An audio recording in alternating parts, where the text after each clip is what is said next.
Media Islamnet dan radio kesayangan Anda menghadirkan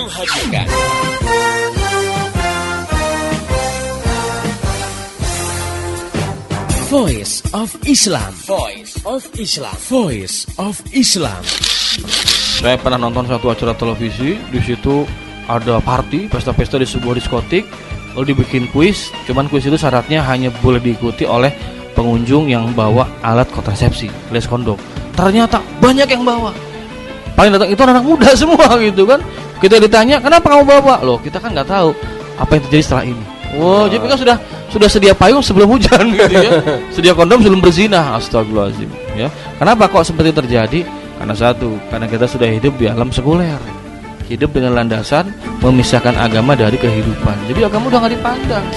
Asma binti Yazid al-Ashhaliyah yang sedang dia ingin menanyakan satu masalah di hadapan Nabi dan para sahabat. Nah, saat itu ada forum Nabi dengan para sahabat. Nah, saat itu Asma menanyakan tentang kedudukan peran perempuan dalam rumah tangga dibandingkan dengan peran kaum laki-laki ya. Bagaimana posisinya? Apakah perempuan itu bisa meraih pahala yang seperti laki-laki lakukan gitu ya? Nah, saat itu Rasulullah memuji pertanyaan yang diungkapkan Asma itu di hadapan para sahabat. Nah, ini kan menggambarkan ya bahwa saat itu Asma berbicara, kan ada suaranya di hadapan para sahabat dan Rasulullah memuji dan membiarkan, dan ini menunjukkan bahwa suara itu bukan aurat gitu.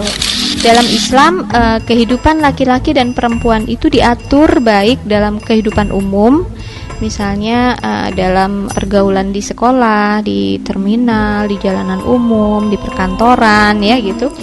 Dan juga di dalam kehidupan khusus di dalam rumah. Jadi memang Islam sudah memberikan batasan-batasan di mana laki-laki dan perempuan itu di dalam bergaul, berkomunikasi itu memiliki aturan-aturan tertentu.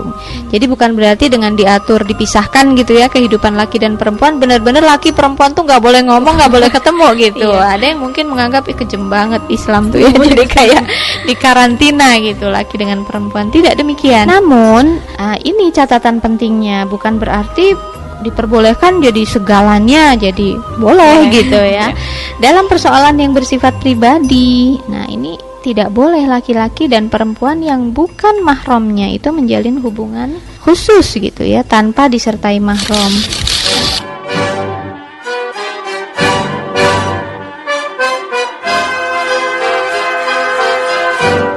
Voice of Islam.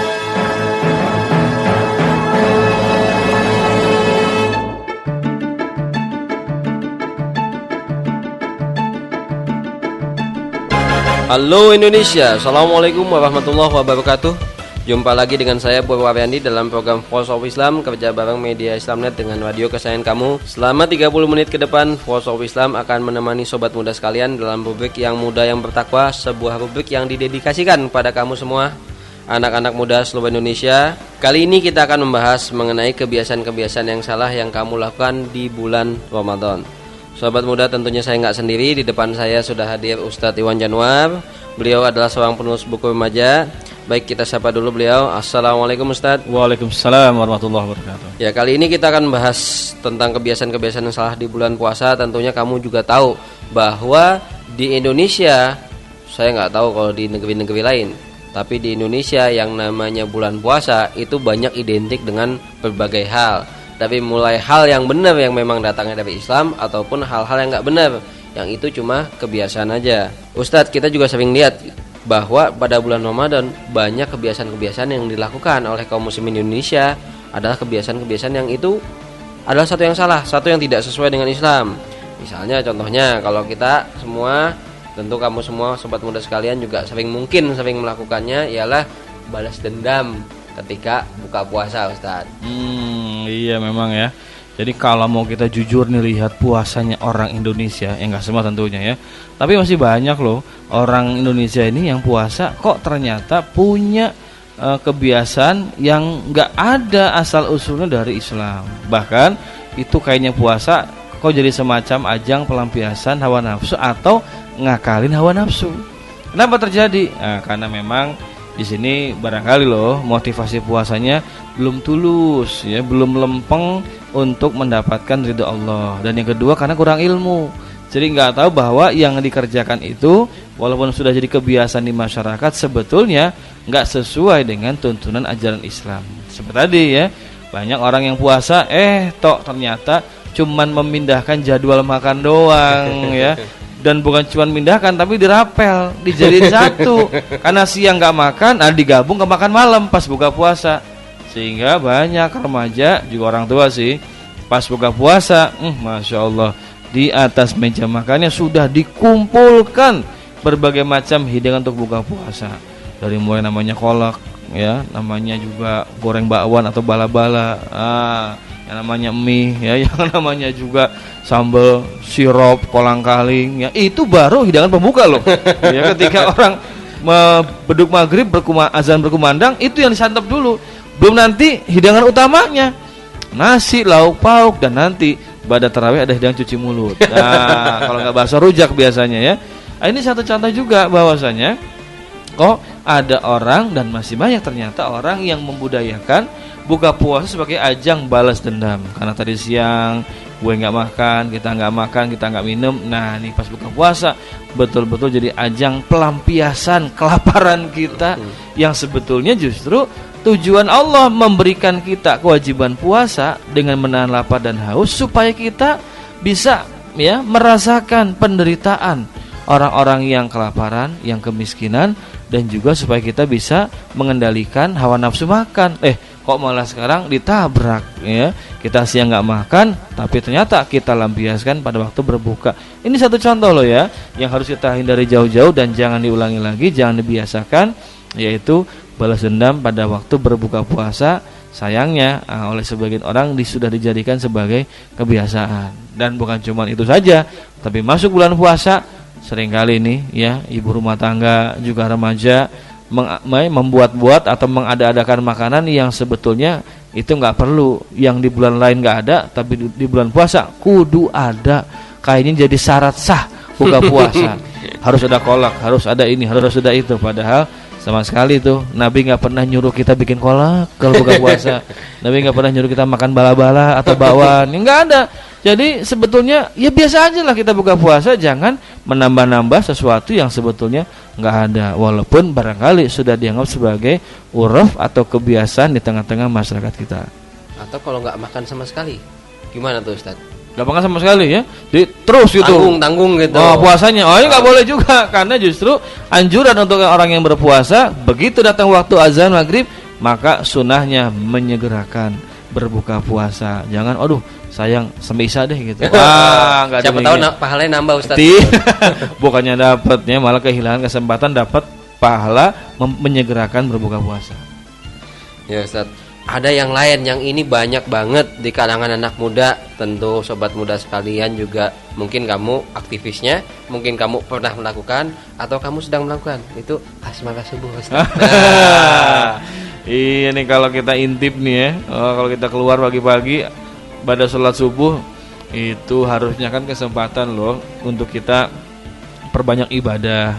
Ya paling minimal kita baca Quran ya, atau dengar pengajian, mau di televisi, di radio, syukur-syukur mau datang ke majelis taklim ya.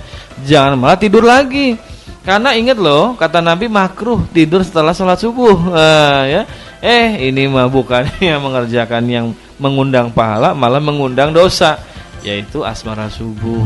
Banyak remaja ya kesempatan nih, mumpung lagi subuh bulan puasa. Soalnya ininya beda sensasinya. Kalau subuh, asmara subuh di bulan lain dengan asmara subuh di bulan Ramadan, kayaknya bulan Ramadan lebih berkah asmaranya. Padahal mah dosa di hadapan Allah. Ingat loh ya, bahwa puasa itu kan bukan sekedar nahan lapar dan haus, tapi juga bagaimana mengendalikan hawa nafsu. Nah, kalau ternyata dibiasakan asmara subuh seperti yang sering kita lihat ya, dan kayaknya hampir di tiap daerah di Indonesia itu ada tuh kebiasaan asmara subuh. Ada yang jalan-jalan ke kebun, jalan-jalan doang di taman kota, ada yang di pinggir pantai ya. Seperti itu, tanpa mereka sadari bahwa hal kayak begitu bisa merusakkan pahala puasanya ya. Ingat loh, Nabi SAW pernah berpesan kepada kita semua dengan satu ucapannya, rubba shaimin hadzuhu min siyamihi alju wal atas wa rubba qaimin hadzuhu min qiyami as-sahar. Nabi bilang begini, betapa banyak orang yang berpuasa tapi hanya mendapatkan lapar dan haus saja, dan berapa banyak orang yang sholat malam tapi hanya mendapatkan ya begadang doang, nggak mendapatkan pahala. Kenapa kayak begitu?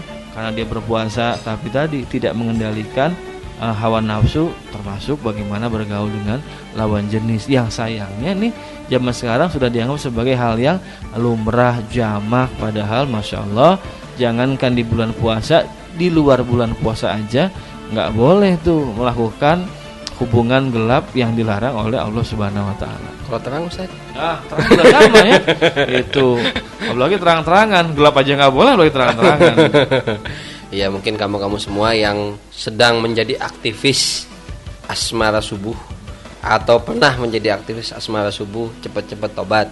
Kenapa? Sayang, yang kamu sudah dikasih kesempatan untuk bangun subuh malah dimanfaatin tuh gak bener.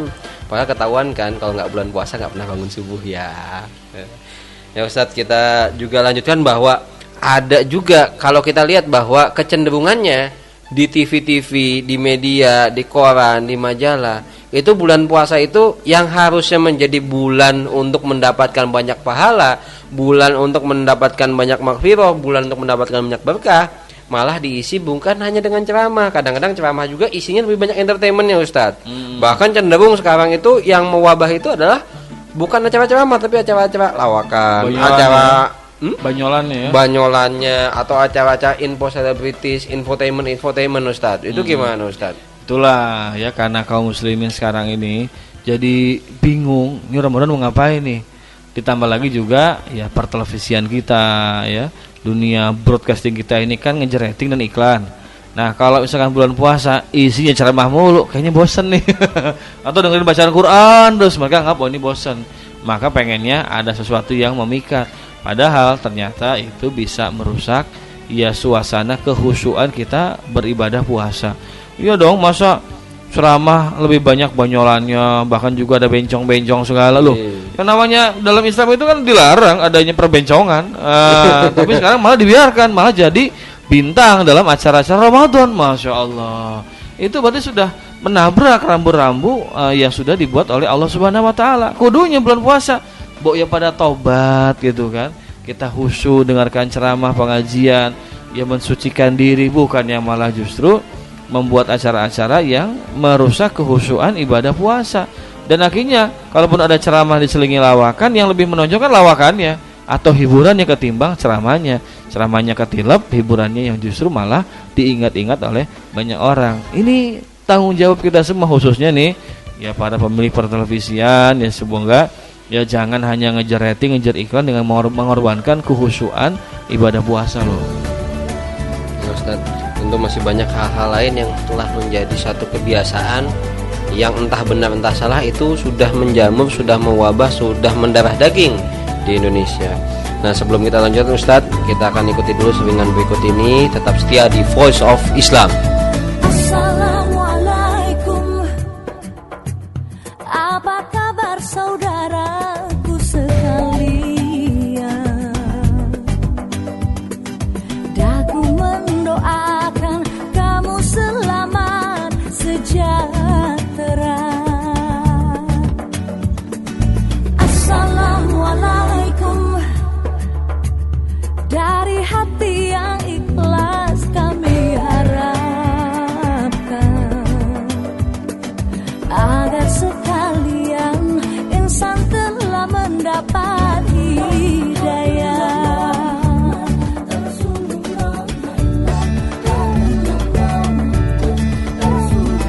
Kita semua bersaudara, harus saling menyayangi. Jangan ada yang tak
persembahan media Islamnet dan radio kesayangan Anda ini.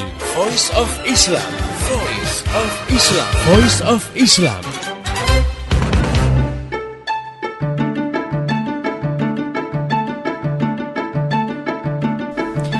Masih di Voice of Islam, kerja bareng media Islamnet dengan radio kesayangan kamu ini. Sobat muda, masih tetap bersama saya Purwo Aryani dan Ustadz Iwan Januar. Kita sedang membahas mengenai hal-hal yang telah menjadi kebiasaan yang salah di bulan Ramadan. Tadi kita sudah membahas tentang balas dendam pada buka puasa, tentang asmara subuh, tentang acara-acara TV yang ngaco-ngaco. Nah Ustadz, ada hal lain yang ini sudah menjadi fenomena hampir setiap tahun Ustadz, dan juga yang melakukannya juga nggak pernah namanya sadar Ustadz, yaitu menjadi bunglon. Yaitu ketika bulan Ramadan dia jadi soleh, ketika di luar bulan Ramadan balik lagi seperti biasa Ustadz. Iya, kasihan bener ya. Kok manusia jadi bunglon ya? Iya. Manusianya manusia gitu ya. Cuman itulah yang namanya manusia, kalau nggak sadar diri sulit ya. Begitu masuk Ramadan berubah tuh dia ganti bajunya ya. Pakai sering baju twiki, baju koko, ya ke masjid. Untung nggak jadi sate baju hitam Ustadz ya. Ya. Terus juga akhirnya dia ya pokoknya banyak deh ibadah-ibadah di bulan Ramadan, tapi hanya sesaat. Begitu lepas Ramadan back to habit, kembali kepada kebiasaan aslinya ya, yang dugem lagi ya, dunia gemerlap itu kan ya, hangout ke diskotik lagi. Masuk Ramadan beda gitu ya, suasana berubah lagi ya. Bukan cuman pemuda dan remaja nih, kadang-kadang di televisi kita lihat begitu ya, banyak ya, maaf nih ya para selebritis kok kalau Ramadan khusyuk banget itu kan, tapi di luar Ramadan Masya Allah lupa dengan apa yang sudah dia kerjakan di bulan Ramadan. Kesannya Allah cuman ada di bulan Ramadan gitu, padahal di luar Ramadan Allah tetap Allah gitu kan, hisab tetap dihisab, nggak ada bedanya. Harusnya justru Ramadan itu ajang untuk melatih diri ya, mencas diri kita supaya lebih hati-hati dalam beramal, sehingga masuk bulan Syawal dan seterusnya, dan sampai ketemu Ramadan lagi kita sudah terbiasa dengan kehidupan yang islami. Misalkan makan gak berlebihan, kan dilatih Ramadan ya. Juga mata dijaga, ucapan juga jangan sampai keluar kata-kata yang kotor, yang kasar, tidak mudah marah itu ya, menahan nafsu syahwat seperti itu, supaya masuk nanti di bulan Syawal dan seterusnya udah biasa tuh mengerjakan hal-hal yang diperintahkan oleh Allah Subhanahu wa taala. Ya, sayang disayang banyak orang yang rasa bahwa soleh itu ya cukuplah di bulan Ramadan.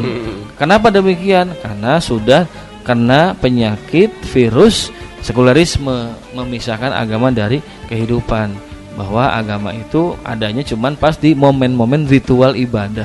Di masjid, naik haji kan banyak ya. Orang naik haji depan Ka'bah nangis-nangis gitu kan, taunya sendalnya keinjak begitu ya. Itu nangis-nangis depan Ka'bah ya, nyium hajar aswad, bercucuran air mata, pakai baju ihram. Pulang lagi ke tanah air, lagu lagi, sombong lagi gitu kan, ketemu sama lawan jenis yang bukan mahram, main peluk lagi, cipika-cipiki, cium-cium kiri gitu kan, gak ada perasaan takut kepada Allah. Dia lupa, lu depan Ka'bahnya nangis-nangis padahal gitu ya. Ini juga sama di bulan Ramadan, dia ingat harus bangun pagi sahur ya, siang hari dia nahan lapar, nahan haus itu kan, baca Quran, nanti pas maghrib buka puasa, malam taraweh, masuk Syawal subuhnya kesiangan ya, sholat malam boro-boro, makan semakan-makannya, dengan lawan jenis gaulnya bebas lagi. Nah ini nih penyakit bunglon, padahal Allah sengaja hadirkan bulan Ramadan supaya kita bisa melatih diri. Bukankah tujuan puasa, kata Allah dalam surat Al-Baqarah, la'allakum tattaqun, agar kamu bertakwa kepada Allah Subhanahu wa taala. Sayanglah kalau misalkan ada orang yang lebih memilih hidup jadi bunglon ya, di bulan puasa dia dekat taat pada Allah, di luar Ramadan lo kok back to habit lagi. Masya Allah, rugi banget. Dan Allah jangan salah, benci loh dengan orang seperti itu. Serem sekali Ustadz ya. Nah sobat muda, akhirnya kamu tahu bahwa ternyata di Indonesia ini banyak banget hal-hal yang telah menjadi kebiasaan kamu semua, padahal itu nggak pernah ada dalam Islam, bahkan itu terlarang dalam Islam. Nah Ustadz, bagi para sobat muda yang sudah pernah melakukannya atau sedang melakukannya, gimana sih caranya supaya kita bisa ninggalin ini Ustadz? Harus mawas diri, harus ingat-ingat nih kita udah benar belum puasa. Jangan over self confidence, terlalu percaya diri ya. Sholat, gue sholat udah bener loh, gue udah mahir lepas tangan kalau sholat. Wah, gitu kan. Puasa juga sama, gue puasa udah bener, gue puasa udah 5 kali puasa gitu kan, 5 tahun berturut-turut puasa, tamat terus sampai grand final gitu kan. Nah, jangan sombong begitu, harus introspeksi diri ya. Nabi SAW itu pernah mengingatkan kita bahwa ada yang merupakan tanda-tanda kehancuran, kebinasan seseorang. Apa? Zikrul hasanat, suka menyebut-nyebut kebaikan yang dikerjakan padahal dia nggak tahu Allah menerima atau enggak amal perbuatannya. Dan yang kedua adalah melupakan kejahatan yang pernah dikerjakan padahal Allah selalu nyatet setiap perbuatan dosa yang dikerjakan oleh manusia. Nah, jadi kudu mawas diri dulu. Jangan merasa orang lain juga begitu. Jangan dong. Kita harus mawas diri, introspeksi diri. Yang kedua, kalau sudah sadar, sudah tahu, ya kita segera kembali ke jalan yang benar, bertobat. Jangan ulangi lagi di bulan Ramadan kita kerjakan kebiasaan-kebiasaan yang salah, yang batil, bahkan haram gitu ya. Kita tinggalkan, kita harus kembali kepada petunjuk Quran dan Sunnah bagaimana cara mengerjakan ibadah puasa Ramadan, sehingga puasa kita puasa yang bermutu, yang berkualitas, bukan cuma dapat lapar dan aus doang. Nah, ini mohon nih dicamkan baik-baik oleh kita semua supaya kita bisa menjadi orang yang berpuasa dengan penuh ketaatan pada Allah Subhanahu wa taala. Tapi kalau nggak nyadar, nggak tobat juga, susah mendapatkan puasa yang baik dan bermutu di hadapan Allah. Oke, sobat muda sekalian, penjelasan dari Ustadz begitu menyentuh bahwa kita semua harus berubah. Kita semua harus mawas diri, harus introspeksi diri agar kita bisa menjadi lebih baik. Insya Allah kita menjadi lebih baik di bulan Ramadan kali ini. Dan juga bagi para sobat muda sekalian, juga kamu bisa mengambil hikmah, mengambil manfaat, dan juga bisa meninggalkan perbuatan-perbuatan yang jelas sudah salah. Nah Ustadz, kalau kita melihat bahwa kesalahan-kesalahan ini kan sudah menjadi satu yang mengglobal, bisa dibilang mengglobal lah, se-Indonesia tuh udah biasa yang kayak gitu Ustadz. Nah, tanggung jawab siapa yang kayak gini nih Ustadz? Yang pertama kita pribadi, ya kita harus tanggung jawab loh. Jangan sampai kita juga ikut andil di sono, ikut-ikutan ya. Orang lain juga gitu, asmara subuh mau juga. Itu jangan begitu. Kita punya tanggung jawab pribadi. Yang kedua, masyarakat. Ya kaum muslimin harus sadar bahwa puasa yang kayak begitu tuh nggak benar, harus diubah sesuai dengan yang hitoh dari Allah Subhanahu wa taala. Yang ketiga, negara, pemerintah, jangan diem aja. Tertibkan dong orang yang puasa, jaga supaya puasanya itu oke. Puasanya itu betul-betul bermutu, berkualitas, dan segera ya tegur, kalau perlu kasih hukuman buat orang-orang yang puasanya nggak beres. Buat orang-orang yang nggak puasa, tangkap, kasih hukuman, bisa penjara. Atau orang-orang yang juga tadi puasanya kayak bunglon gitu ya, itu diingatkan sehingga nanti orang-orang itu mengerjakan ibadah puasa dengan kesungguh-sungguhan dan sadar karena Allah Subhanahu wa taala. Nggak cukup hanya kita pribadi, nggak cukup cuma masyarakat, tapi negara, pemerintah kudu alias wajib untuk mendidik masyarakat supaya melaksanakan puasa yang benar, puasa yang sesuai dengan permintaan Allah Subhanahu wa taala dan Rasulnya. Sayang kalau ternyata juga kita secara pribadi, masyarakat juga cuek, apalagi pemerintah juga nggak ngurusin, cuma ngurusin ya tuslah ya tarif bus, tarif pesawat, tarif pesawat apa kapal laut begitu. Harusnya ngurusin juga puasa masyarakat, karena puasa kewajiban untuk kaum muslimin dan harus dijaga sebaik-baiknya oleh negara dan pemerintah. Sobat muda sekalian, tentunya setelah mendengar penjelasan Ustadz Iwan Januar, kamu bisa memilah dan memilih mana yang perlu kamu tetap lakukan dan mana yang tidak perlu kamu lakukan. Oke, sobat muda sekalian, kita juga akan menampung usulan-usulan kamu semua, baik usulan-usulan rubrik atau usulan pembahasan atau masalah-masalah yang ingin kamu bahas. Silahkan kirimkan surat ke radio kesayangan kamu ini, atau kamu juga bisa SMS ke 0856 9492 4411, atau kamu juga bisa kirim melalui email ke mediaislamnet@yahoo.com.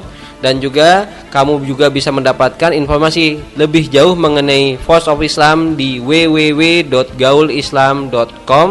Insya Allah kamu bisa mendapatkan informasi mengenai radio-radio yang menayangkan, yang menyiarkan Voice of Islam dan waktu-waktu di mana disiarkan Voice of Islam.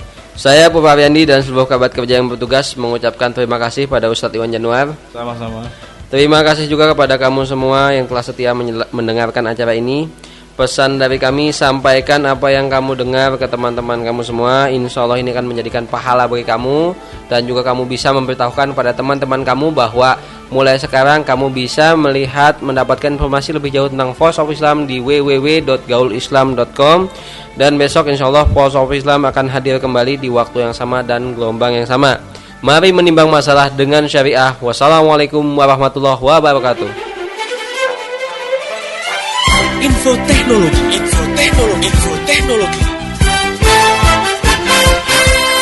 Berikut info teknologi dari konsultan komputer Purwa Aryadi. Info teknologi. Sobat muda sekalian, kita akan memberikan beberapa tips bagi kamu yang ingin membeli HP. Baik kamu ingin menambah HP atau kamu belum punya HP, ikuti tips-tips berikut ini. Yang pertama adalah tentukan tingkat kebutuhan kamu dan juga tingkat budget yang kamu miliki. Ingat bahwa HP yang terlalu banyak fiturnya atau terlalu banyak kegunaannya juga belum tentu tepat untuk kamu. Misalnya kalau kamu hanya butuh SMS dan telepon, ya beli aja HP yang paling sederhana. Kecuali kamu membutuhkan organizernya, membutuhkan emailnya, membutuhkan internetnya, yaitu menjadi hal-hal tambahan yang perlu kamu pikirkan. Yang kedua, tentunya adalah pilihan. Kamu itu akan membeli HP baru atau HP bekas atau HP second. Tentukan. Kalau budget kamu memungkinkan, belilah HP yang baru tentunya. Kenapa? Karena HP yang baru tentu memiliki garansi yang lebih panjang. Jelas, meskipun HP second atau HP bekas masih ada yang memiliki garansi. Tapi kalau HP baru, kamu bisa jamin bahwa HP itu belum pernah dipakai oleh orang lain, sehingga kamu menerimanya dalam kondisi 100%. Selanjutnya adalah merek. Merek menjadi pilihan. Kamu tentu nggak menginginkan HP yang bermerek-merek aneh. Kenapa? Selain pertama karena menggunakannya tentu akan lebih sulit. Kedua, jika ada masalah atau ada kerusakan atau kamu ingin menambah sesuatu, itu akan menyulitkan kamu. Karena belum tentu HP tersebut memiliki counter atau memiliki service center yang ada di kota kamu. Maka pilihlah merek yang memang sudah umum. Jangan beli yang aneh-aneh deh. Nah, yang terakhir tentunya adalah kondisi. Pastikan untuk kamu yang beli HP baru juga jangan salah. Jangan yakin 100% dengan pemilik toko. Kamu cek, kamu perhatikan, kamu cobain, kamu tes semaksimal mungkin sampai kamu yakin bahwa HP tersebut kondisi bagus. Nggak peduli apakah kamu beli HP baru ataupun HP yang bekas atau second. Insya Allah tips ini akan berguna bagi kamu. Selamat memiliki HP lagi. Info teknologi. Demikian tadi Voice of Islam. Semoga hikmah yang terkandung bermanfaat untuk kita semua. Amin, amin, amin. Ya Robbal Alamin. Kembali bisa Anda dengarkan Voice of Islam. Menghadirkan topik-topik seputar kehidupan kita esok hari di waktu dan gelombang yang sama.